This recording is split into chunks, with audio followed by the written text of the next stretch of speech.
Rasul.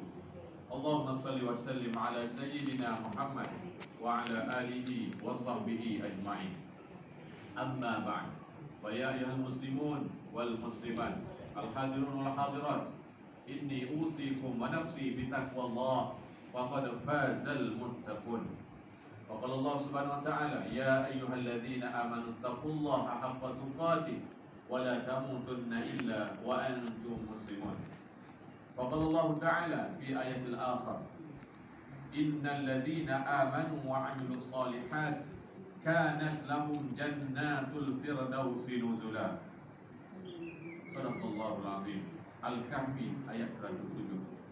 Sesungguhnya orang yang beriman dan beramal soleh adalah pada mereka itu akan mendapat jannatul firdaus, yang mereka akan turun dan berada di dalamnya. Alhamdulillah, kita kembali bersyukur kepada Allah Subhanahu wa taala atas anugerah hari kemenangan Idul Fitri pada hari ini. Syukur juga kita dapat hadir pada hari ini dalam keadaan sehat, dipanjangkan usia, diberi kesempatan oleh Allah Subhanahu wa taala. Semoga juga kita datang pagi ini dan pagi tadi kita telah melaksanakan solat subuh. Kita bangun seawal pagi, menyelesaikan segala tugas yang wajib ke atas diri kita 5 kali sehari, berbanding dengan solat sunnah Idul Fitri yang berada di bawah sedikit daripadanya. Sama seperti kita solat tarawih juga berada sedikit, dan di atasnya adalah solat fardu isyak dan maghrib ketika itu. Di sinilah kita harus faham bahawa yang wajib, yang fardu tetap pada kedudukan yang fardu, yang akan ditanya oleh Allah SWT sekiranya kita meninggalkan dengan sengaja. Tetapi amalan sunat, Allah Ta'ala susah sikit untuk bertanya, hanya melihat berapa jumlah yang kita lakukan saja. Fajmah mati Allah SWT, Ramadan telah pergi meninggalkan kita. Biarlah dia pergi, tapi jangan dia pergi dengan semangat-semangat yang ada pada kita, dan akan kekal untuk kita hidup bermula bulan Syawal dan seterusnya bertemu lagi Ramadan yang akan datang, insya-Allah Subhanahu wa taala. Khutbah hari ini bertajuk antara syarat penghuni Jannatul Firdaus Allah Subhanahu wa taala. Jannatul Firdaus adalah sebuah syurga yang tertinggi yang diimpikan oleh setiap muslim dan muslimah, di mana penghuninya adalah terdiri para nabi, rasul, sahabat, para syuhada dan orang-orang yang terpilih di muka bumi Allah Subhanahu wa taala. Namun untuk memasuki syurga ini tak semudah yang kita sangka. Khatim ingin berkongsi 3 sahaja di antara syarat-syarat untuk kita masuk ke syurga Allah Subhanahu wa taala yang bernama Firdaus ini, yang sangat-sangat mewah, yang luar biasa, yang terbaik di kalangan yang ada. Pertama, untuk masuk ke syurga Firdaus ini perlu mempunyai hablum minallah, hubungan yang baik dengan Allah Subhanahu wa taala. Sebab itu Ramadan mengajar kita supaya kita rajin untuk menunaikan perintah Allah, rajin bersolat dan bersembahyang, rajin beribadah, rajin membaca dan memahami Al-Quran, rajin berzikir, solat berjemaah, bersedekah, menderma dan sebagainya. Kesemua ini adalah sebagai bukti kita taat, kita patuh kepada perintah pencipta kita yang menguasai langit dan bumi, yakni Allah Subhanahu wa taala. Dan juga kita tidak melanggar segala larangan-larangan Allah Subhanahu wa taala. Itu paling penting. Alhamdulillah, Ramadan ramai orang yang tidak tinggalkan solat, hanya sebagian kecil saja yang tinggalkan. Begitu juga orang yang puasa pun ramai, hanya sebagian kecil saja. Mungkin mereka masih jahil lagi, mereka tak faham, mereka ikut kawan-kawan mereka dan sebagainya, mereka tinggalkan puasa. Tapi majoritinya ramai yang mereka menjaga amalan-amal ibadat mereka dengan baik, kerana bulan itu adalah bulan Ramadan, ya, bulan yang mulia, bulan keberkatan. Seluruh hamba ini menghormati kesucian bulan Ramadan. Cuma tidak pasti adakah dia boleh diteruskan lagi kebaikan itu pada bulan-bulan yang lain. Itu yang pertama. Untuk masuk surga Allah Subhanahu wa taala Firdaus, mempunyai hubungan yang baik, yang harmoni dengan Allah Subhanahu wa taala, pencipta kita.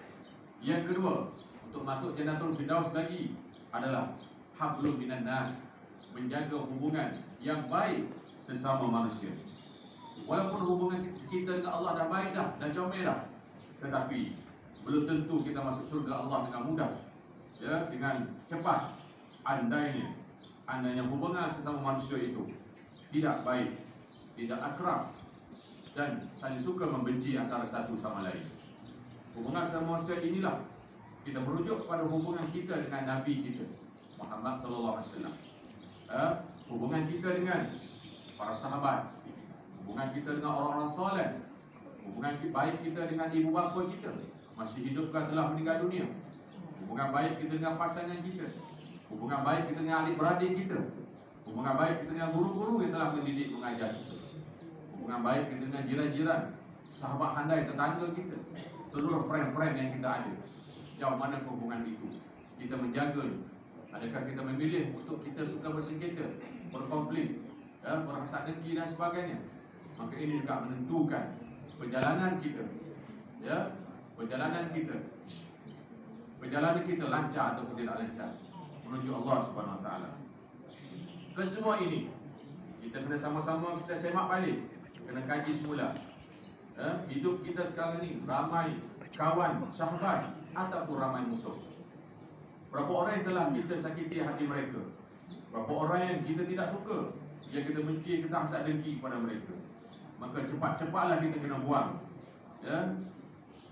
Tak tahu esok lusa atau kita mati bila-bila masa. Kadang-kadang kita gaduh dan kita masam muka dengan sebab-sebab benda-benda yang kecil saja, benda-benda yang remeh-temeh sahaja. Mungkin kita tersalah cakap, atau berbuat harta benda, atau berlainan parti politik, atau tengok yang lain lebih berjaya daripada kita, sebab-sebab sempadan dan sebagainya. Maka apabila Islam datang ke muka bumi ini, di Mekah dan di Madinah, Nabi telah mempersaudarakan, Nabi mendamaikan di antara Muhajirin dan Ansar. Lalu mereka hidup dengan aman dan damai, saling bermaaf-maafan, halal menghalalkan, dan berbincang secara baik jika tidak boleh dimaafkan. Sangat bahaya orang yang tak tegur sampai mati. Atau mereka sabar cerita-cerita buruk pasal orang lain, kelak dia akan cari balik orang tersebut di padang mahsyar nanti untuk meminta maaf daripadanya. Begitu juga kita kena ada perasaan hormat, menghormati kepada orang lain.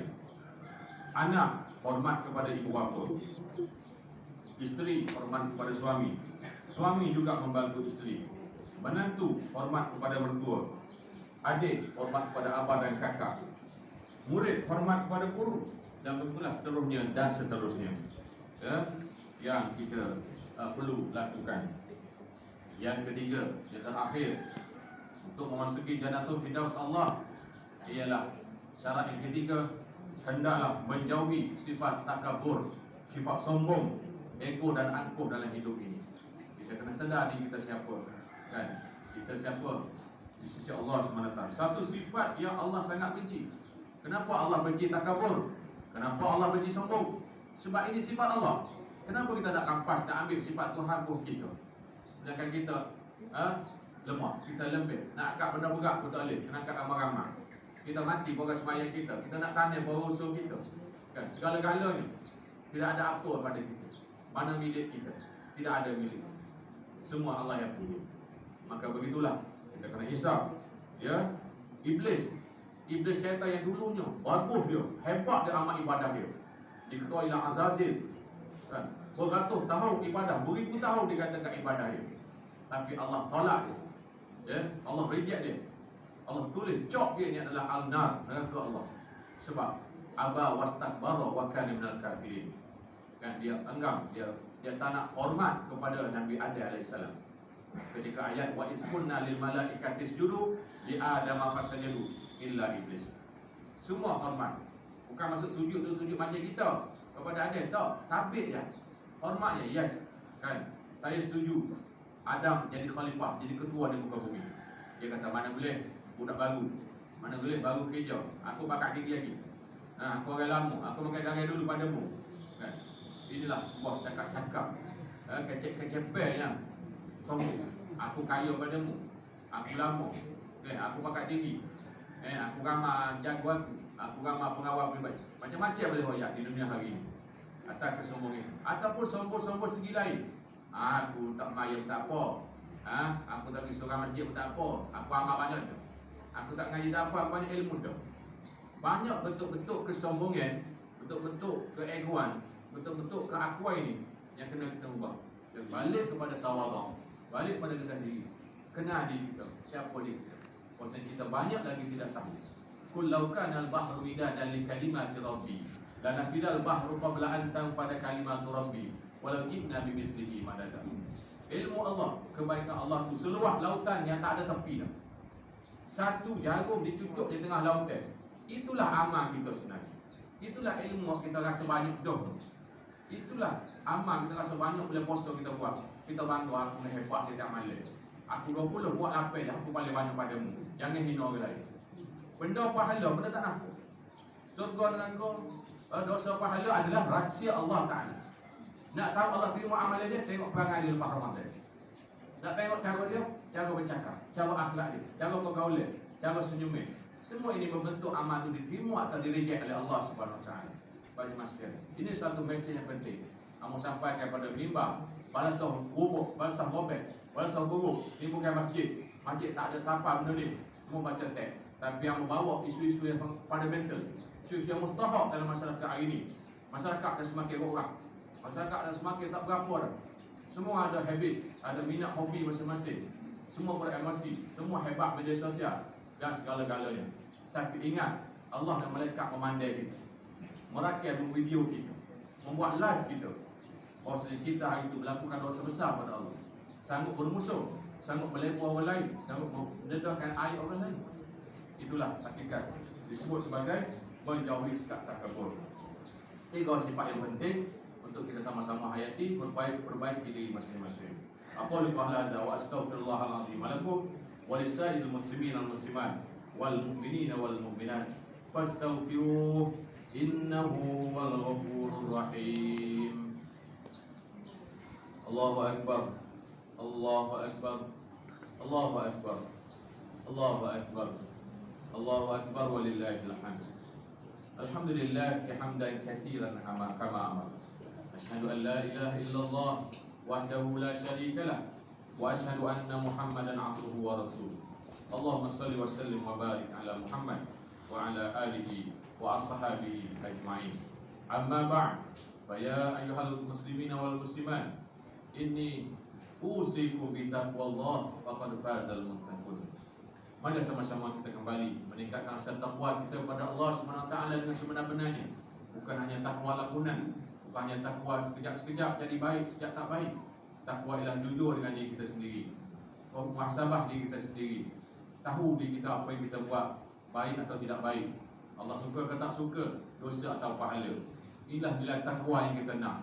Bukan hanya pompang-pompang ittaqullah di masjid, tapi tubik masjid kita dah tak tahu apa dah. Maka perubahan-perubahan itulah yang Allah Ta'ala nak daripada kita, menghijrahkan diri kita. Muslimin dan muslimat yang dirahmati, dikasihi, disayangi oleh Allah Subhanahu Wa Ta'ala sekalian. Hari ini ingatlah, para iblis dan syaitan telah pun dilepaskan.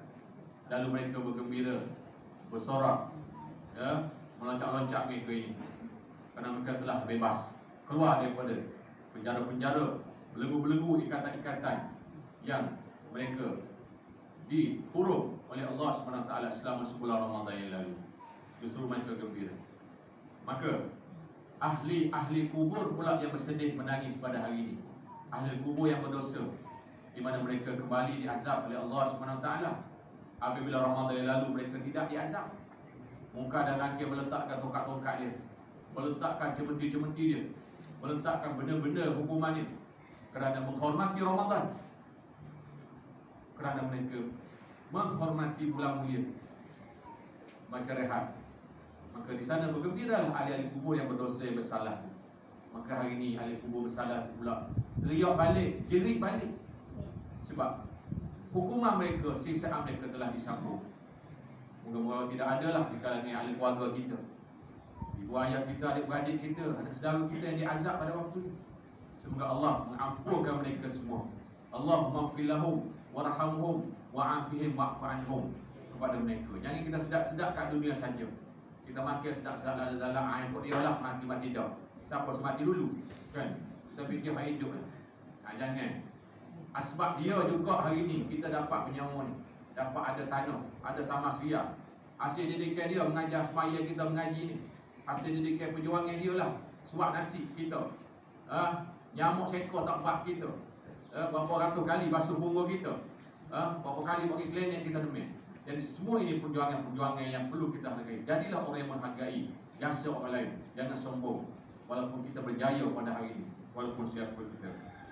Pada hari yang mulia ini, marilah sama-sama kita eratkan hubungan sesama kita.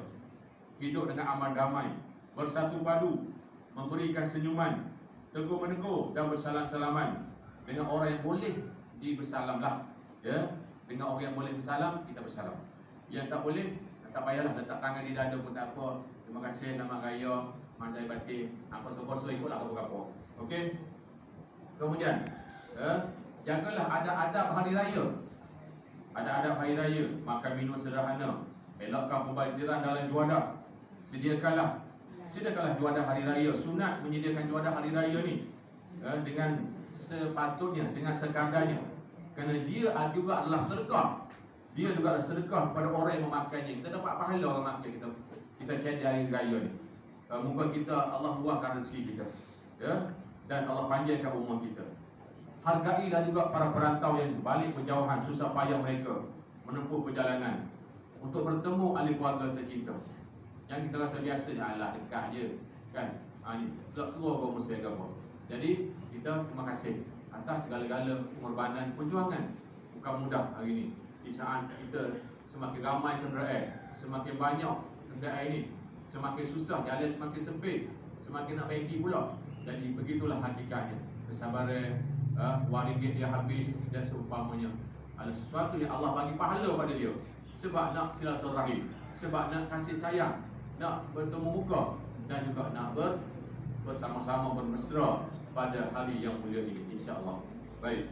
Berpadalah bermain gadget di musim perayaan ini. Didiklah anak dengan penuh hikmah agar tidak taksub berlebihan dengan handphone dan media sosial yang melampau, kerana boleh menjejaskan masa depan mereka.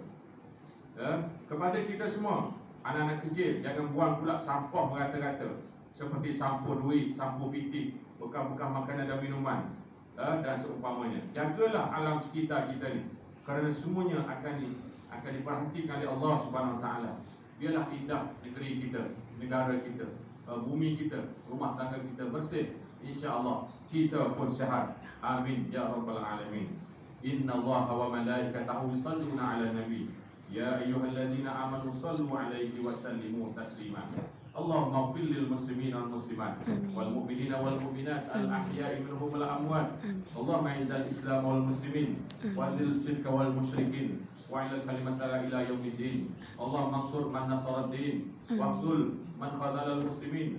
Allahumma aslih syabab al muslimin wa nisa'ahum wa aslih jami' ulad umurihim. Allahumma dammir a'da ad-din wa aghlub aduwal muslimin. Allahumma inna nas'aluka an tahfadha bi'aini inayatika rabbaniyah wa tahfadha bihifzi wiqayatika sabaniyah Malikina Sultan ke bawah dulu yang maha mulia Sultan Muhammad kelima, Sultan dan Pertuan Negeri Kelantan Darun Naim. Semoga Allah pelihara tuanku di dunia dan di akhirat, dan dicuri rahmat kata almarhum raja-raja pemerintah terdahulu dan seluruh pemimpin negeri Kelantan dan di Malaysia ini. Allahumma hafazhu fi nafsihi wa ahlihi wa qarabatihi. Allahumma akhir umrahu muslihan li rakyati wal bilad. Ya arhamar rahimin. Rabbana 'alaika tawakkalna wa ilaika anabna wa ilaikal masir. Rabbana atina fid dunya hasanah wa fil akhirati hasanah wa qina adzabannar. Ibadallah, innallaha ya'muru bil 'adli wal ihsan wa ita'i dzil qurba wa yanha 'anil fahsya'i wal munkar wal baghi 'idukum la'allakum tadhakkarun. Fadhkurullahal 'azima yadhkurkum washkuru 'ala ni'amihi yazidkum was'alu min fadlihi yu'tikum. Wala dzikrullahi akbar wallahu ya'lamu ma tasna'un.